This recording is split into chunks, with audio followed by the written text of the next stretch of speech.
The 3 investment secrets of self-made billionaires. Warren Buffett was a victim of the Great Depression when he was born in 1930. He is currently worth more than $75 billion. George Soros, who was born in the same year, grew up during the Holocaust, the Great Depression, and World War II. Forbes estimates his net worth to be close to $10 billion. In 1936, Carl Icahn was born. He once needed to sell his automobile to buy food because he was so poor. According to Forbes, he is currently worth almost $20 billion. Everything began with nothing. They all became billionaires. They all succeeded by investing. They don't appear to have much in common at first glance. Buffett buys entire businesses as well as stocks, and he claims that forever is his preferred holding time for investments. Soros made significant leveraged investments in equities and currencies that led to his becoming a billionaire. Icahn purchases majority positions in publicly traded firms and pressures management to sell assets, repurchase shares, and take other steps to unlock latent potential.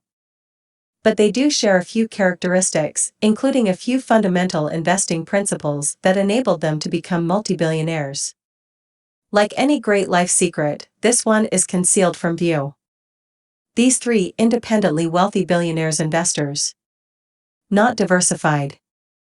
Think about your career, which is most likely where you will generate the most wealth. Most likely, you haven't at all varied your career.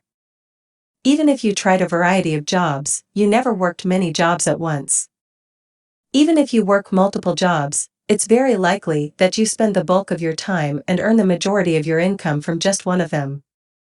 Why should investing vary from other activities? Buffett invested the majority of Berkshire Hathaway's funds in just 4 stocks for a long period of time: American Express, Coca-Cola, Wells Fargo, and Gillette. For equities still account for the majority of Berkshire Hathaway's holdings today: Wells Fargo, Coca-Cola, IBM, and American Express. Reduce risk. Carl Icahn paid about $7.50 per share when he purchased shares of Tappan.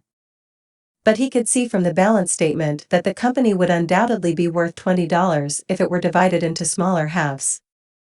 That is a very secure bet at a 62% discount to fair value. Icahn next focused his attention on Baird & Warner, a real estate investment trust, after Tappan. The stock was going for $7.89 when he discovered it. It cost $14 in books. That represents a wide margin of safety and a 44% discount from book value.